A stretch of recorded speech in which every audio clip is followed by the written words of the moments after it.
Today on the Button Up Podcast, welcoming back Eric Tamayo from Heuguh, also very recently crossed the 100,000 subscriber mark. Welcome back, Eric. Thanks for having me. Did you watch it tick over, or was it just happened? I kind of watched it. I don't really pay too much attention to it, but I guess towards the end of it, when it was at like the last 100, maybe I refreshed a couple more times than I normally would. So I guess I kind of watched it ticked over. Was a little slow. It wasn't quite like the ramp that I thought it would be. But yeah, it was pretty cool watching it and seeing it go from 5 digits to 6 digits. Yeah, the site a lot of people use is Social Blade, but apparently it's going to stop working soon. There was a change in their API, so Interesting. They used to work for Instagram too, and then they got rid of it, which I think is kind of good. It helps brands kind of, I think, sniff out the people who are just buying their followers and get more realistic stats. I think it helps overall to better the community if it's more transparent. I don't know why they're deciding to close their API. yeah. And now they're testing out hiding likes in Canada on Instagram, which will also be interesting if that goes wide. That is very interesting. So like you'd be able to see them for yourself as a creator, and the brands can see them, but people scrolling through Instagram wouldn't see how many likes a certain photo had. That'd be interesting. I know a lot of people. There's like the love-hate relationship with Instagram and image and self-confidence. So I mean, it might be good for the younger generation, and maybe get people to create rather than, I guess, starve themselves for likes and stuff like that. So it'll be interesting. Good old Canada. Yeah, exactly. The test ground. So over the last year, you've grown on YouTube. We had you. It's been about a year since we had you on the podcast, but since then, you've definitely done some excellent videos. I don't know. People should be familiar with your stuff, but even just today or yesterday, you did an excellent Speedmaster video that had me drooling. And so we just want to kind of catch up on what you've been up to in the last year and kind of some of the things you've learned as you've had a now larger channel. I thought I figured it out. I made the video before that was a summer coffee routine, and I think this is a good video, and I think it'll do well. And the amount of views and comments kind of correlated with what I thought. And then I released the Speedmaster video, which is more watch related, and it's going kind of slow. I spent time and researching it, and I was like, oh, this is gonna be a good video. I think people will like it. But I guess historically, watch videos aren't the most popular. And I guess the one takeaway I kind of got from this year is I kind of don't really care. I kind of just want to make stuff that I enjoy. And, if it wasn't for the channel, I would have never been able to kind of solicit the owner of the vintage watch shop I'm kind of working with, Tim, out here in the Bay Area. And so, even if people don't watch it, I'll probably still make stuff and upload it as an excuse to play with these watches that I've never thought I'd be able to touch, let alone actually put on the wrist or even make a video about. From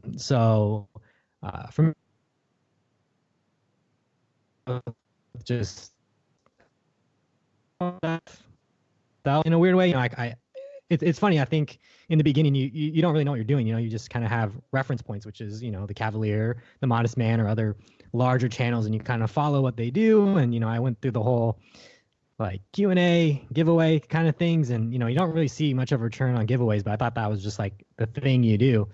I think it was still very innocent in the way I approached it, but now more so, I think it's just a little bit more refined, and I enjoy it more. Or, I've always enjoyed it, but I guess now I feel like I've kind of come into my own, I don't know what the word is, ideas in a way. Kind of messy. Something like that. Well, even on watch videos, like your video, taking the Heuguh YouTube video language and applying it to watches, I think it still needs to be done, even if there aren't necessarily the views on your other videos, because I enjoyed that as a Speedmaster fan. I've watched a lot of Speedmaster videos, but I still enjoy that one. And that's what I've really learned over the last year is even if there are other videos out there, people want your take on it. And especially if it's something that you're passionate about and excited about, then that's a great thing to pursue, and that'll just keep you happier because you don't have to do videos you don't want to be taking the time to do. Yeah, definitely. I agree. That's definitely good advice. And I think when you do it long enough, you do realize you gotta do stuff you enjoy. Otherwise, it's just you're gonna burn out, and it's not fun, I guess. So definitely learning from you and Brock. And I remember even the year ago, I remember I was on here talking about like negativity and stuff like that. And I did take a lot away from everything. And, even like Brock's latest fiasco with wearing women's watches and having that guy kind of got on a tangent. And it's so fun. It's just so funny how volatile, like it's a good place. And like YouTube's done a lot, I think, for all of us here. But it is crazy how volatile it is and cynical at times, even though we're literally just making something for entertainment. But some people take it so seriously and take it to heart, like we're trying to purposely offend them. And I forget what podcast I was listening to, but there's some guy who runs some other forum, and basically he's like, you can disagree with me and we can have a constructive talk, but you have to do it in a respectful way. So like the guy who was like, oh, you're wearing a lady's watches, he could have maybe phrased it differently and been like, hey, like, why do you wear small watches if you're a guy? These are classically for women. And I think that I could have gone in a totally different direction and more positive and actually help the community. So that's something else I've kind of learned and taken away in that you don't necessarily need like tough skin, but I definitely think you should expect a certain level of respect throughout the community and on the channel you essentially created. I don't really know how I was going with that, but that was I just something I remembered, and I was like, oh yeah, I remember talking about them like this, and it's weird / cool to see Brock kind of dealing with the same thing. I mean, his channel's bigger, and I think his influence is bigger, and it sucks that there's still people out there, but I definitely think there is a way to still kind of build from it and rant.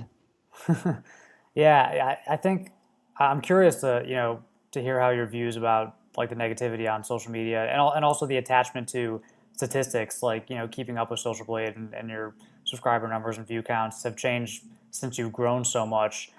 Because it is like, I think traditionally the bigger you get, the bigger your channel gets, the more negativity you're going to experience, and maybe the more addicted you'll be to view counts. At least that's been my experience. So it's been kind of an uphill battle to ignore the negativity.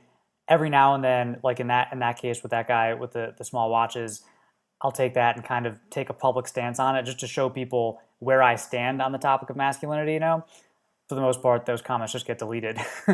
But yeah, and they should get deleted. I mean, they offer nothing to you or the video. Right. Yeah, it's interesting. Like, how do you feel about, like, a lot of people say, like, if you have a platform, it's your responsibility to use that platform to kind of take a stance on things. Do you feel that way, or do you think it's just pure entertainment and it's not really our job to take a stance on things like that? I feel weird sometimes. It's because some people will message you like, "Oh, you're such a huge inspiration. You helped me through a hard time." I'm like, "Oh my God, I don't think I'm qualified to do that. I know nothing about psychology. I can't talk you down from a ledge." And yet you have these guys come to you and tell you that, and it's really humbling. So I think it's innate. I think especially for your channel where you kind of cater towards a shorter man, right? And I'm sure a lot of those guys have gone through confidence issues, and I'm sure you have helped a lot of people, and that's why you get those views. Is I think guys who are normally not necessarily confident find a way to be comfortable in their skin, and whether that's through clothing or just motivation, and I think that's the beauty of this platform and other platforms out there. When it comes to like analytics and statistics, I used to kind of watch Social Blade in the beginning because I was very interested and curious about it in the beginning stages, just to kind of see, okay, I can kind of gauge what went right, what went wrong. But as of late, maybe for the past like 6 to 8 months, I literally haven't looked at it. I think the first time I looked at it was actually today. I was just curious to see, like I actually only look at Social Blade when I'm curious about like channels that are growing quick. So like Tim Desant, I was like looking at his channel because I know he's getting some crazy growth. So I was like, I'm just interested to see like his path of acceleration. And that's the only time I really look at it. And I think at one point he was at like 20,000 subscribers in 1 month, which I was like, oh wow, that's crazy. But I don't really look at it anymore. I don't get anything from it. I think like and maybe that's just me being, I guess, ignorant, because I'm not a marketing major. I'm not in business, so I don't. Those numbers and statistics mean nothing to me. And I I mean, they mean something. I can take something away, but for the most part, I'm not really obsessed with those numbers anymore. I find that just making stuff is good enough for me, and I enjoy it. And I will look at some videos and be like, okay, like how is this performing? And then I don't know if you guys get it, but I always get like a little bit of anxiety after I upload a video and I let it kind of marinate for 24 hours, and I come back. I'm always scared to go into the comment section and see what people are saying, like especially if you're doing something technical like a watch review. You'll have guys going like, oh, you got that wrong, or like, oh, nice try, but actually, there's a tritium pip that's invisible somewhere in the back of the watch that you didn't cover. The coffee. How dare you? The coffee one was pretty volatile too. I got a bunch of like baristas telling me all this crazy stuff, saying it's not cold brew, even though I never called it cold brew. They're like, it's actually iced coffee. I was like, oh, interesting. And I guess that's why I titled the video "Iced Coffee." But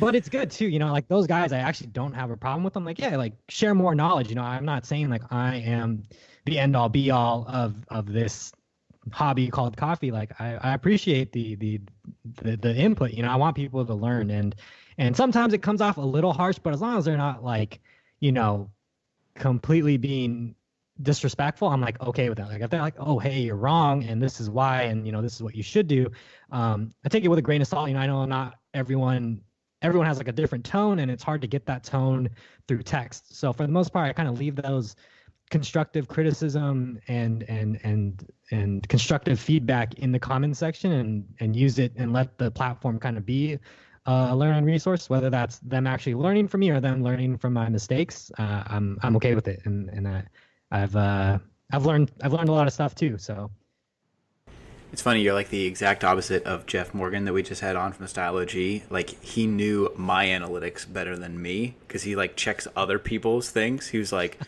oh yeah, I know that channel that's growing over there and stuff. And so, but I think it is healthy, and because he had mentioned that too, where he was very fixated on it for a long time, and he would check every day and get stressed out. But then like when you step back and you just say, okay, it's like, let me just make this stuff for myself. That's when you get a lot more enjoyment out of it. And so it's good to see you have a healthy relationship with that. Yeah, I think it's funny for like corporate and working like a typical 9 to 5. I feel like you are, or most people are self-critical, or they get some kind of feedback and criticism from their boss, and I think for them it's a job, and people understand it. And the best part about a job is, well, I guess ideally is your job ends at 5 p.m. or you can kind of let go, and you don't really have to worry about being self-conscious or self-critical. I think YouTube though is a little bit different because it's more personal. You put yourself out there, you put your face online for people to kind of see, and I think it's hard to not consistently be self-critical because you're like, oh, how can I improve? How can I do this? How can I do that? And I think it's this whole thing of information overload is, as good as it is, you can also interface with an overwhelming amount of people, right? Like you can answer 100, 500 comments in one day. And I would say it's even more exhausting than working overtime at my job, just because it's so much more personal. It's so weird. I never thought that would be the cause, but that's what I've kind of narrowed it down to. Was I do think it's healthy to take a break, and you can't answer everyone, even though everyone even if they're all positive comments, it's still a lot to kind of take in and deal with and process, and actually respond with an answer that really matters, or something that you really can stand behind. So that's the one thing I've learned is you can't interface with everybody as much as you'd like to, and as much as you appreciate the support from your audience. You gotta take a breather. No one can run 24 hours. You always gotta take little sprints here and there. So if I haven't answered your comment yet, I'll eventually get to it. And how are you managing that? Because the whole concept of Heuguh has to do with kind of balance and achieving balance in your life, including work-life balance. So how do you manage that? I suck at it. There's so many unanswered emails. There's so many unanswered DMs, and I got some insight from John, and like I didn't know you guys started already hiring out, and I didn't think people hired out different tasks at below 1 million. Like I thought 1 million is when you finally start building a team. And John gave some really good insight. He's like, no, he's like, you're doing it wrong. Like you should do this. It's like easier. So I've kind of started bringing someone on to answer emails, and it's helped tremendously, and I've learned that I can't do everything, and like you have to delegate. Like you just have to. I think it's inhuman, especially I think if for the hustlers or content creators that are still working their full-time job. It is hard, and I think once you start making a little bit of money, I definitely think you should look into having someone answer your emails and Wow, you went straight for the emails first? I would love to stop answering emails. Yeah, that's a hard one to outsource. Yeah, if you could do that first, then you're golden. It's hard because sometimes God, I'm like, why did they answer it like that? I'll be like, oh, like I didn't like the way they phrased that. But it's kind of like a learning process, I guess, for both of us, where I have to kind of walk them through how I think I would want it answered. And obviously, the person I hired is probably better at interfacing or has better social skills than I do. So I'm learning from them also, and yeah, it definitely helped out. Might just let him answer Instagram stuff too, just to, I guess, answer questions that people have. But then again, there are some where people ask like specific questions where the person who's answering the emails isn't as vested into like Heuguh and like what I like and what I don't like, and people will ask that sometimes, and I do like to get around and answering those people and helping them out. So it's definitely a learning process, but man, it definitely feels good. I like now I'm trying to figure out where else I can unload some of the work and relieve some stress, and I guess potentially be more efficient. So yeah, that advice really helped and was really eye-opening. I didn't know. I literally thought you had to be making a lot of money and having a lot bigger of a channel, but turns out there's smarter ways to do things. Speaking of emails, you probably get a ton of emails from brands these days. So, and since we last had you on the podcast, you've worked with a few brands. How are you navigating that whole world? I guess like transparency wise, like when you see the numbers that these brands are offering you, it's pretty enticing. I understand why, and it does help the channel. Like I'm probably saving most of the sponsor. I have saved most of the sponsored money just to upgrade the camera gear as new gear comes out or stuff that I anticipate. But even before, like, I don't think I actually got sponsors that I wanted to work with until the channel got to a certain level. Before that, you were still getting emails from those random Alibaba or Amazon companies that just want you to show their product. And I've always just kind of ignored those. I didn't even respond to those. I don't know why there isn't a Gmail filter for those. 'Cause it's like 3 to 5 a day. Yeah. I mean, sometimes I'll even send it to you with, Chinese characters or other letters that I can't understand, characters that I can't even understand. I'm like, what? Like, my entire channel is in English. Like, did you even watch anything? But yeah, there's a lot of cool brands like Squarespace, Blinkist, there's Everlane and other people or other brands that I'd love to work with and that are starting to approach me, and still very picky, but I do respond to the ones that put a little bit of effort into their emails, and I'll be like, hey, thanks for the consideration, but I'm not doing products for videos anymore, or I'm not, interested in your product, but best of luck. So still trying to be picky. I think I'll forever be picky and hand select the ones that I think are like good for the channel, and like I'm not trying to solicit my audience like crazily. I mean, in all honesty, you got to solicit them a little bit to help the channel survive. You got to make money. I mean, these videos are fun to make, but at the same time, it does take a little bit of effort, time, and money ultimately. So, and overall, the audience has been pretty perceptive to it. And they're like, oh, congratulations. It's funny. Like, I think there was like this sponsorship revolution where at first people like, oh my God, another sponsored video. Now people are like, okay, good for you. You're sponsored. You got a sponsor. It's going to help the channel. And I think a lot of people see it. And I think it generally works as long as the creator is transparent as well, and the creator has very good intentions, I guess. Yeah. And are there any like brands that you're just like dream brands that you like really, really want to work with that you're kind of going after, or is it all just kind of incoming, seeing who reaches out? I guess I've gotten a little bit more lazy as brands have approached me. I used to be like, in the beginning, when you're a small channel, like you have to be persistent. Like you have to message these brands because they'll never find you when you're still an adolescent channel. So I reached out to a couple. The last one that I reached out, which was kind of a dream brand, was the Fog City Vintage, the watch shop that's local here that I'm working with. I was like, I would have always loved to have worked with like Crown and Caliber or some watch company, because I was always jealous of those guys who just would get watches, got to play with them, and no skin off their back because the next day they're sold. So it's not really, a sunk cost for them. They can kind of push it and play with a lot of things. So, watches have always been an interest or a passion of mine. So it was cool to finally get a kind of a watch sponsor. They're not sponsoring the videos, but I basically I'll shout them out in exchange for them letting them play with their watches, which I think is relatively fair. So that's been fun because a lot of people were asking for watch videos, but I only had one watch, so I didn't know how I was gonna cater to these guys other than buying my own watches and then flipping them, which is exhausting. So this is a lot of fun for me, and I guess a dream partnership or dream collaboration, if you want to call it that.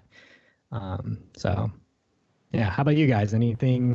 What's your dream sponsorship? I know Peter Manning is pretty clutch. Like I was like, man, that's so sick for Brock. Like it's like the perfect line, perfect aesthetic, perfect fit, perfect everything. And it's crazy that you got that partnership. And I guess what else is I guess out there after that? Yeah, that's a great fit. Yeah, it's actually funny because I don't really work with like I don't really do sponsorships with clothing brands since I'm a partner in Peter Manning, but there are like brands like Everlane and stuff that I'll still do like try-ons and hauls, kind of in exchange as an affiliate. But yeah, like it's been really cool working with Everlane. I really want to try on their new shoes, but haven't been able to work it out timing wise yet. The Tread by Everlane. They accidentally sent me a size 10, so I can send those right out to you, but I don't know if that'll fit. Nah, I need like I don't know, like an 8 or so. Wait, what do you wear? 12. God, 12. 12 or 13, like my running shoes are like 13. Okay. That's pretty funny, Matt. Go ahead. The Tread shoes just came in through the door. I just tried them on. They're pretty nice. The V2s, I think, they just released like a new colorway. Or the new spring or summer line. I guess it's summer line, but I like the V2s a little bit better. It's like perforated, and I think it makes the shoe look a little better. It's not like just one solid piece of, what are they using? Vegan leather? I forget. I haven't done my research yet, but they feel solid. They look pretty good for a, sustainable shoe that has a lot of recycled material. So it's actually they're pretty nice. I would definitely check them out. Hopefully you can work out the timing.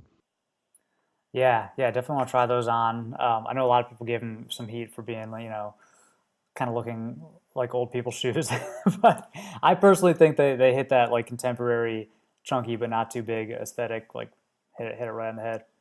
I mean, it's a trend now, kind of the whole dad shoe thing, but they are comfortable. So all those dad shoes are actually really comfortable. Look a little bulky, but they're very comfortable.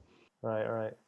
So when you're so if you say you're working with a brand like them, so will you kind of fit them into an idea? Like I'm sure you have a list of content ideas. Will you kind of fit them in? Will you work with them to create something, or will you create something based on the brand that like if it's a sneaker, you'll do a video about footwear? Yeah, I mean now sponsors semi-dictate videos, and what I mean by that is they'll kind of dictate which videos I'll make first. So if I find something that fits, I'll probably push that video up. So like the summer iced coffee routine was on the top of my list, but it got pushed to the top because Blinkist wanted to do something, and I was like, Blinkist is cool. I mean, it's basically an audiobook, and who doesn't listen to audiobooks when it's coffee? It was like a perfect match. So I still kind of try and keep it genuine and transparent, and like it's stuff that I actually use, and like a lot of I think I'm lucky enough that most of the sponsors that come through are ones that I've already used, like Squarespace. All my sites are hosted on Squarespace. So as long as it plays in with the channel, or as long as it's something that I am using, then generally I will participate. And then in terms of like the way the videos work out, sometimes if I will just make a dedicated video for them, which I don't have a problem with, again, as long as I'll use them. And I think you always get kickback, but I think for the most part the audience understands if they actually listen to the audio, and they're like, okay, this is why this is being showed. Yeah, it's a sponsor, but it works. So I don't think, as long as you're not pulling some outlandish thing and using some weird, like, I don't know, something from Alibaba that just is like $1, I don't think anyone's going to really blink twice. You'll always have kickback, but I think those people just don't understand what the moral of the video was. Unless it's a movement watch. That's the only one you can't talk about. I thought about doing it just for kicks and giggles, just to see what people kind of say and do. It's like the watch community is like, oh, you can't do movement, but I still fall back on Brock's advice in like his original 3-watch video collection. It's like, if you like watches but you're not like passionate about it, there's nothing wrong. Like, go get one. Like, and I get movement. So it's like, it's a cheap watch that they spent a lot of marketing for, and that's why you charge a lot of money. But I mean, like a lot of these guys are coming around, and like, the more people that get into watches, the better. Sooner, like, might not stick for everyone, but the one person who has a movement watch and then somehow falls down the rabbit hole, that's good for the community, because they'll probably end up supporting brands that actually matter. So it's like a double-edged sword. But if you're into watches and you think movement looks nice and you enjoy it, I don't have, like, wear it. As long as you're wearing it, you don't really have to care what other people think. So I do know that movement's getting a lot of heat though, but their marketing team is pretty beast. I need a administrative assistant just to respond to comments on that video, just saying, please watch the more recent watch videos. I've learned a lot, because like I just get so, like, on that video, there's probably over 100 comments that mention the Orient Bambino. Like, they're like, you need to get an Orient Bambino, and which is ironic because people are kind of giving me so much heat, or anybody heat that mentions like a fashion watch. Yet they're all kind of flocking to this same watch, this Orient Bambino. So it's like, you guys are sort of all the same too, and sort of going for whatever they're marketing. It's just that they're marketing something different than the fit or movement. Yeah, if Orient is listening, please make the Bambino in like 36 millimeter or like 38 millimeter. Like, that watch would be killer. I think it would be perfect. Yes. I think it would sell out, to be honest. Like, it's like a nice watch, like, aesthetically, and like even in like pictures, but the second you try it on, it's like it's all face. And like the 41 wears like a 44. It's like, if they just downsize it a little bit, I think that watch would be like the perfect, like, I think it would honestly eclipse like the SKX. Gonna get a lot of heat for this podcast, but I literally think it would eclipse the Seiko Diver. Like, I think it's like the perfect, it fits in with this whole vintage watch movement, and I think it just looks pretty on the wrist. Like 36 or 38, maybe 36, but I guess 38 would they probably sell more of. But I think if they downsize it, I think it would be beautiful. I have a 36 millimeter Stella, which is an Orient, and I think it's a great watch. But it's an open heart movement. It's like not the same aesthetic as the Bambino. But I'm curious, like, in the last year, like, has your personal style changed, or like how have you evolved some of your style, because you do fashion content, and so has that kind of changed as you've grown?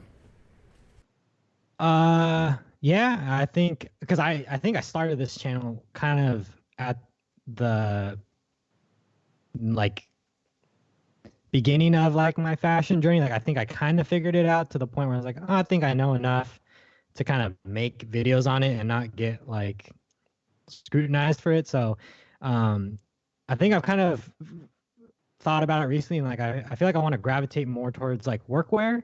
That's kind of where the channel kind of started out with, not necessarily workwear, but just like the whole mindset of looking at materials and looking at construction and looking at in terms of their functional purpose. Like, why is this stitch better than this stitch? Why is this fabric better than this fabric?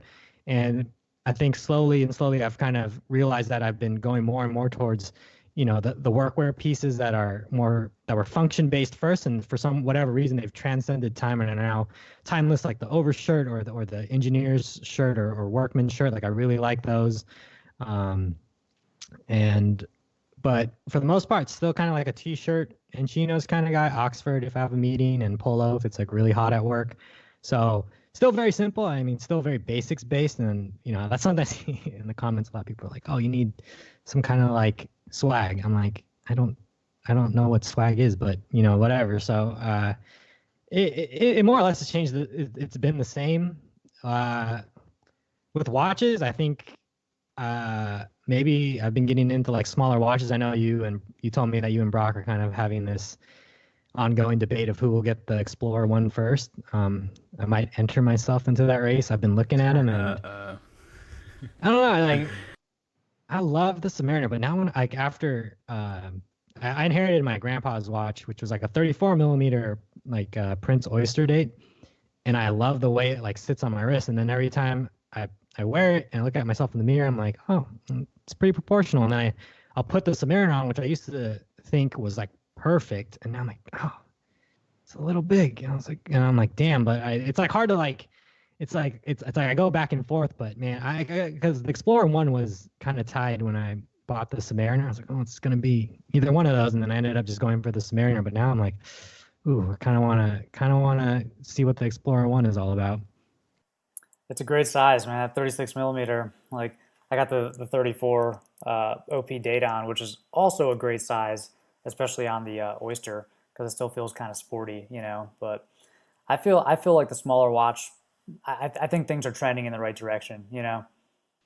You hear that, Orient? Yeah. I wonder on and in the same vein, has your process, your creative process, like start to finish, making a video or an Instagram post, has that changed much since we last spoke to you? Uh, it's still messy. Like I don't know what I'm doing half the time, and like even like for me, script writing is still the hardest thing. You know, like I'm terrible at English, and like I need someone to proofread my work. I need to look at and even like I won't even see a mistake until I'm actually like recording it, and then I'll like listen to it through my headphones. I'm like, what the hell was I trying to say? So that's kind of change. It hasn't changed, but I think I'm slightly more efficient, like very, very, very slightly more efficient, where I can kind of write better and then also kind of see the shots a little bit better. But it's more or less the same thing. Like I should write the script before I go out and record, but 9 times out of 10, I find that I'm only motivated to write the script once I have the footage. But it would help a lot more if I did the script first, because then I would know what I needed to shoot. But I kind of just pray and spray. So Yeah. I guess I should eventually change that. But for the most part, it's footage, and it's kind of all happens at the same time. But the idea making process, everything more or less has kind of stayed the same, for better or for worse, I guess. But just I feel like I can kind of see the video play out in my head a little bit quicker now, so I'm a little bit more efficient. But I think still a long way to go before I have it like dialed in perfectly, I think. Hmm. Yeah, I noticed you sold that slider you were using. Did you replace that, or have you picked up any new gear that's really helped? Yeah. So I guess like video wise, what's changed is I used to do a lot of like 60p or 10 or 120p or 120 frames, because in the beginning I didn't have a lot of gear, and that's like if you're like a beginning creator, it's a great way to kind of extend your footage such that if you slow down your footage, you kind of filter out the camera shake, and you can kind of extend how long your footage lasts. Like a 5 second clip now becomes like 20 seconds, so you have more to play with. So I've kind of changed it and went back more towards 24 frames now that I've kind of gotten a better tripod and a better slider. The slider I used to have was motorized, which was really cool because it would be really consistent. But the one thing I found is I prefer a manual one, just because I can make it happen quicker, because I can quickly pull it back. Like with a motorized one, you have to wait for the camera to return to home before it can start the movement you want again. So this one, if you have a manual one, it's a little bit quicker because you can just it goes as fast as you're gonna push it. The only downside is the manual ones, to get one that like kind of has a what's like called like a flywheel, which helps smooth out the movements. They do tend to cost a little bit more, so I was kind of saving up for that. But I lose a little bit of consistency, but I think I gain a little bit more efficiency in being able to get the shot a little bit quicker. So that was the whole reasoning behind the slider. And then I've also been using like the gimbal a lot less. I remember I bought the gimbal. The Ronin S was like the hottest thing on the market, and it helped a lot for like cinematic movements, which were kind of really popular at the time. And I think now in the whole cinematic world, it's kind of played out. Like a lot of people are so used to seeing it that now when you put like normal speed 24 frames, it's like interesting again. So it's like trends too, even in the video world. So I guess in terms of like changes, that's like the one big one where I'm kind of trying to incorporate or do more like real time footage and be more mindful of like framing and relying less on slow motion to kind of cover up my mistakes. Hmm. Yeah, interesting. And I noticed, yeah, your videos, the kind of speed has changed a little bit. And I like that. I don't know I mean, I like the smooth kind of slow mo, low key vibes, but I also like the faster, quick transitions and 24 frames per second, especially when you mix them, because I think it leads to like a really, I don't know, just cool kind of contemporary feel. Yeah, you got to have contrast between the two. And I think it's funny. Like I think the one comment that stuck out, this one guy was just like, "Oh, this guy really likes slow motion." I was like, "I do like slow motion. Like, what's wrong with me?" And then that's when I was like, "Let me try and do 24." And it is easy. I mean, it is just it. I think it is a little harder just because if you have 5 seconds of footage, that's all you get. You can't extend it by slowing it down. So that's the one thing, but it's more of a challenge. But I like the results that it's produced. But yeah, like you said, it is fun to introduce like slow mo here and there, like pouring coffee, pouring syrup over pancakes. People like love that stuff. So yeah, use that the right time. It definitely does a lot for your videos. Nice. Well, is there anything you're like really excited about for the channel for the next like 6 to 12 months? Either, I guess. Well, I know you have some exciting things going on in your life, which you can talk about too if you want, but especially with your channel and brand. Uh, yeah. So for those of you that don't know, yeah, we're Jennifer and I are getting married in November. So that's taking up more and more time as it gets closer and closer. I used to be on coast mode because I was like, oh, Jennifer will do everything, and I'll just like sit there, watch The Office. I could do YouTube when I wanted to do it, but now I have like actual obligations, which is like kind of cutting more and more into my time. It's not an inconvenience. It's Are fine. you going Like, suit or tux? I think I'm just gonna do suit. I don't think my family's the type that if I said black tie, I'm gonna wear a tie, but I think I might wear a black suit. Still on the fence. I might do a tux just because I do want a very like kind of classic kind of vibe where I can show it to my kids like 4 years later and they won't like make fun of me or they won't be like, oh, what the hell were you wearing? So I do kind of want to stick to that classical sort of uh, clothing attire. My Maybe do dad a had a tux. white tuxedo with tails. I think they got married in '89, and like you look back on those pictures and you're like, whoa. That was like the trend when I was in high school. Everyone who went to prom Oh wanted yeah, like I a had tails. white suit, and I wore a black one, so I was kind of happy. I wanted a white one, but my mom made me get a black one, so shout out to her for keeping me stylish, I guess. So that's kind of coming up. So it's weird. Like I'm starting to shift focus more towards that because I know it's going to require a little bit more work as it gets closer and closer, and we got to plan stuff like we're trying to finalize. We need to send like the final payment, and that's all kind of in the back while I'm trying to do YouTube, while I'm trying to do work. So I think like short term, what I'm most excited about is like I really want that silver play button. So I'm really excited for that. Like I think it's just so cool. Like I never thought I would ever even get close to 100. I always like I have like a journal or like a planner where I wrote like my goal. And my goal for the channel when I like started, I was like, oh, I just want 5,000 subscribers. I was like, oh, that'd be cool. Like I think that'd be so cool. Like just starting from nothing, like saying, oh yeah, I got like 5,000 on YouTube. And I thought that was success to me at the time. And then, as the channel grew, I was like, huh, like the silver play button might be a possibility. And I think it'd be kind of cool to have something to commemorate your little journey on YouTube. I think it'd be cool to kind of hang up and people like, what the hell? Like, what is that? Like you actually like did something on YouTube? I'm like, yeah. So I guess like just celebrating that, and I guess celebrating the wedding. That's like all I can really think about. Nothing too crazy in the forecast. I do want to try and hit up Influential next year though, since I wasn't able to make it this one. So, because I do learn a lot. Like just John coming here to the Bay Area like the other week, I learned a lot and like just talking with him over like 5 minutes. So it's a constant learning process. I guess I'm just excited to learn more. I have no idea what I'm doing. I have no idea how YouTube works. So I'm just still making videos and picking stuff up as I go. So. Are you doing anything with the wedding, like with your channel and that whole process, or are you just keeping that totally offline?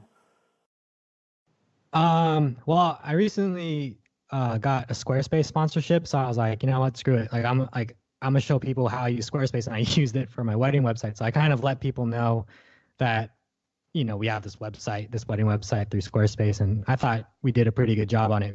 Jennifer and I worked really hard on it. We wanted to look nice for all of our guests. We used the same template, you and I. It's a good template, It's Squarespace beautiful. Award-winning designs and 24 hours of technical support. How'd I do? But I don't mind sharing that stuff. So I am looking for a good videographer to kind of get capture the wedding, and I'll probably post a little what do you call those, like a highlight reel of it, and just let it go. And that'll be like a nice little scapegoat where I'm like, hey, I'm not uploading this week, but here you go. So I can kind of take a break at the same time. I thought about doing a video called like the wedding suit, and kind of go over what I'm wearing.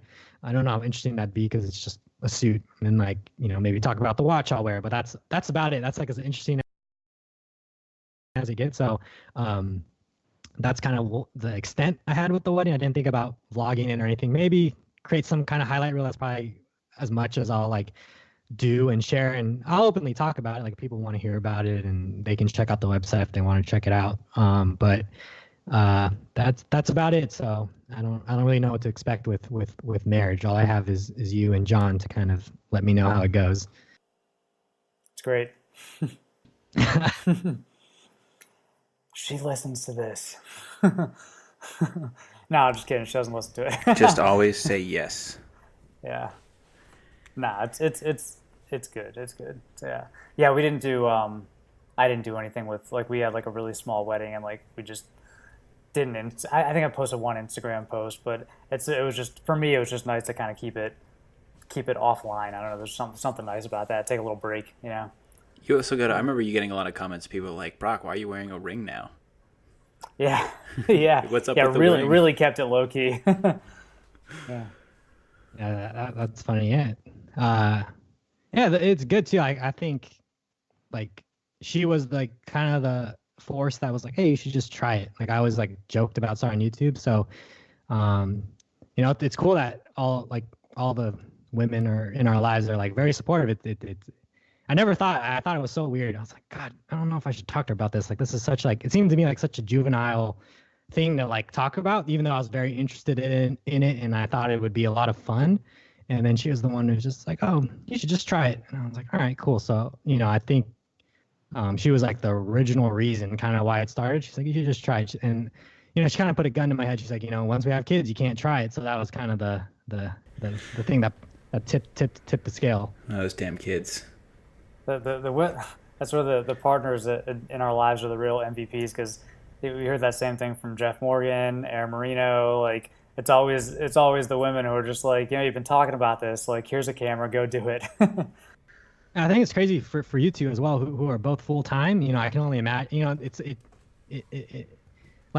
I haven't done it yet, so I'm kind of speaking from out of turn, I guess, but I can only imagine it has to be a pretty large risk, and your wives have to kind of follow you, because YouTube isn't guaranteed, right? Tomorrow they could just shut off monetization, and okay, hopefully they don't. And I do feel like guys like you will find a way to persist through it. But it is or at least the way I see it, it's a huge risk. Nothing is forever. So for the significant ones and family in your life to kind of go through that journey with you, I think is amazing.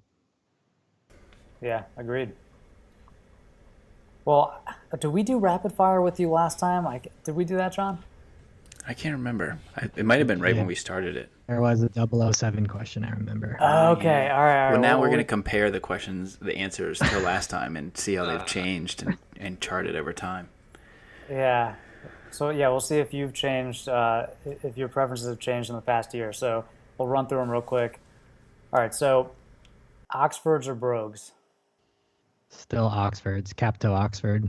Nice. Lifting or cardio? I guess I've been getting more into cardio. I kind of like the more plyometrics and doing stuff higher repetition. So it's kind of a mix, but I do kind of like the higher RPM stuff. Okay. Yeah, loafers or sneakers? Still sneakers. Been trying to get into loafers. I like they look cool and like I'm all for experimenting and trying out new styles, but I haven't wrapped my head around how I would style them yet. I don't normally wear trousers or slacks, so but I've seen a lot of guys pull it off. It looks cool. It seems like, the more mature thing to do in some situations, but I still just gravitate towards sneakers. Yeah, me too. I want to get more into loafers, but I can never. I just feel better in sneakers for some reason. I've been basically nothing but loafers since I got warm here. Really? Yeah. They're nice. They're nice shoes. I just have to find a way to make it work for my style, I guess. Yeah. Jeans, chinos, or trousers? Chinos with stretch, a little bit of stretch. It's always nice. Totally. Notch lapels or peak lapels? Probably notch lapels. Okay. Navy or charcoal? If you could just pick one. Navy still. Navy. Safe. Navy. Nice and safe. All right, and then if we'll see if this changed. If you're in the shower, you got to get pumped up for a big day. What are you listening to? Al Green. We recently got like a record player, and I found a bunch of records at my grandparents' house, and like no one's used them. They're collecting dust, and I was like, huh. So I took them home, and like I got like a budget vinyl setup, and it sits like right outside of like our bathroom. So that's like what I've been playing lately when I'm in the shower. So Al Green greatest hits on vinyl. Al Green. We get some incredible answers for that question. Yeah, that's a first. I secretly want to say Ariana Grande, but keeping in with the Heuguh theme, it's Al Green. Mm-hmm. Well, everybody's gonna know now. I mean, some of her beats, I'm like surprised it hit pretty hard, Oh man, I've been watching this YouTube channel, Scary Pockets. Do you guys know them? No. So it's the guy, what's his name? Jack Conte, I think, the CEO of Patreon. Mm-hmm. So his wife is Pomplamoose. Right. That's like the YouTube channel. And then he's got his channel, Scary Pockets. And they do funk covers, like live funk covers of songs. And they did one of Ariana Grande, Thank You Next. Just go watch it after we're done. It's so good. Googling that right now. Okay. Listen, Ariana Grande, she's catchy. I'll sing along. No shame in that. Nice. Cool, man. Well, we're excited to see your progress, and we'll have to have you on again after your next 100,000, which I'm sure will be in no time at all. So, yeah, it's been really fun to catch up. Yeah, it's been fun watching you guys grow too. I know John's kind of nipping at the heels of 100K too, coming up on that. It's going up. I'm a cockroach. You can't kill me. I'll just keep going. And I guess Modest Man is due for 1 million.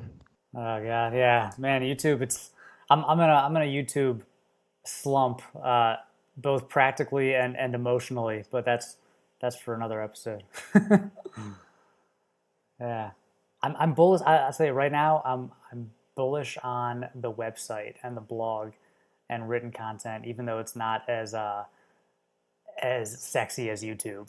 So that's kind of what I'm putting a lot of effort in.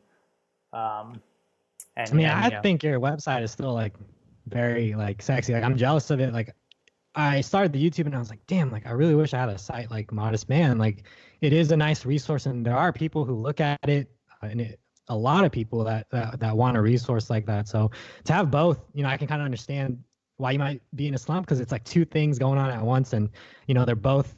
I know you have like a standard of quality, so I know you want to keep both of them up. And the site's like amazing still. I mean, it's beautiful. I mean, it's something that I wish I had, and now it's hard to just kind of backtrack and remake all the videos but make them in the blog post. So it's definitely something I wish I kind of started with it, but I've kind of just completely let that go. Like I've completely let go of that, and like Instagram, I'm just like, I'm gonna focus on video. And that worked for me, because then I'm like, oh, I'm not as stressed out anymore, That's exactly like the website thing. It's been my big thing this year, is trying to retroactively go back and say like, all right, I've done 600 videos. Like, let's get these into post. And it's a huge pain. Yeah. See, I would just shut down that's 600. I don't even know how you handle that. I only have 50 videos, and I'm just like, oh my God, like I can't even. I've brought this on myself. Cause I was like, I need to go back, take pictures, cause I could pull screen grabs, but they're not necessarily like the highest quality, especially when I was shooting like 1080 back in the day. So Man, I wish. I think I might want to get like a second camera so I can like shoot video and then take a picture at the same time. But then, it's cool because when you do voiceover, you can kind of say stuff and no one will really check your spelling or grammar. So I'm kind of scared to make blog posts where people are like, "Oh, I can see exactly what he wrote and exactly where he missed the comma." So that kind of freaks me out a little bit. Yeah, totally. Well, it's also like, the same content that does well on YouTube might not get any traffic at all, and vice versa. There's some stuff that makes sense on both platforms, but I think for the large part, a lot of stuff really only makes sense on one of them. And so you kind of have to have a different strategy. It's also a different type of person who reads versus watching videos. So there's a whole lot to it, but I know for at least from a business perspective, for me, the website is more straightforward in terms of like monetization. It's not as reliant on sponsors, and it's more consistent. So yeah, it's kind of what I'm putting a lot of energy into right now. Yeah, it seems like how you vet a brand too. I feel like all the good YouTube channels end up having like a really nice site to kind of go along with it. Kind of just seems like the natural progression, or like what having like a full solution, I guess makes sense as like a company and as a brand, making sure you kind of hit all the niches you need to hit. Totally, yeah. But yeah, it's a lot of work, so I think it does make sense to kind of focus on, I think all three of us are doing a good job of kind of focusing on the strengths and building up, a platform before kind of moving on to the next one. Yep. It's always fun trying to tame a beast, so. Yeah, man. Very true. Well, thanks for coming on, and we'll check in with you soon. Everybody make sure you're following Heuguh on YouTube because, obviously, as you just said, Instagram, not as much the focus, and so you are missing out if you're not. Thanks for coming on, Eric. No problem. Thanks for having me, guys. Thank you for listening to the Buttoned Up Podcast, a collaboration between John Shanahan of The Cavalier and Brock McGough of Modest Man, and we will see you next week.